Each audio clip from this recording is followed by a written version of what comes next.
vrai soit Jésus, le Messie, le Sauveur. Sa paix soit avec vous.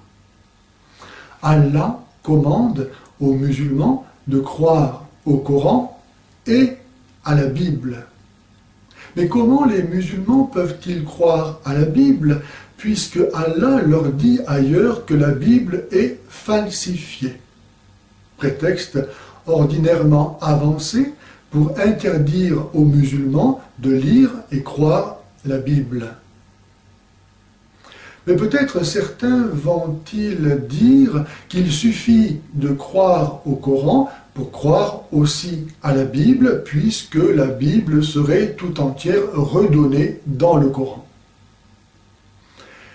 Or, à la différence de la Torah, qui est tout entière présente dans la Bible chrétienne, à la virgule près, parce que la parole de Dieu ne passe pas, la Bible n'est pas présente dans le Coran, ainsi que chacun peut le constater, et qu'en témoignent les plus anciens manuscrits de la Bible, présentant un texte identique à celui de la Bible que nous avons aujourd'hui. Mais encore, dire que la Bible serait présente dans le Coran reviendrait à couvrir Allah de ridicule, lui qui commande de croire au Coran et à la Bible, puisque cela n'aurait aucun sens si ces deux livres n'étaient pas différents. Donc, de deux choses l'une.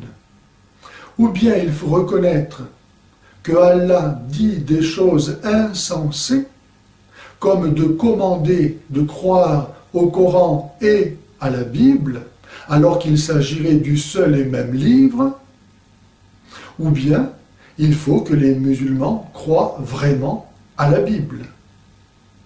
Face à ce dilemme, que pourraient faire de mieux les musulmans, sinon de mettre en pratique le conseil que donnait déjà Allah à Mahomet?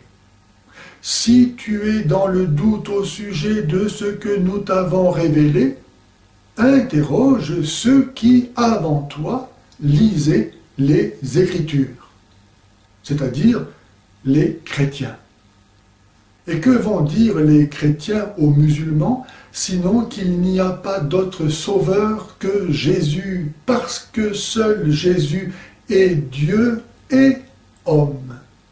Et à cause de cela, le chemin entre Dieu et l'homme, entre l'homme et Dieu, et donc aussi la vérité révélée aux hommes, et finalement la vie à nous donner au prix de sa mort sur une croix, mort expiatrice de tous nos péchés, qui libère le don de la vie éternelle aujourd'hui reçu dans le baptême. Les chrétiens diront aux musulmans que l'islam les damne, aussi vrai qu'après le Christ ne peut venir que l'Antichrist, et que celui qui croira cela et sera baptisé sera sauvé, et que celui qui refusera de le croire sera damné. Parce que c'est ce qui est écrit dans la Bible que doivent croire les musulmans. Si les gens savaient qu'ils vont en enfer, ils changeraient de vie.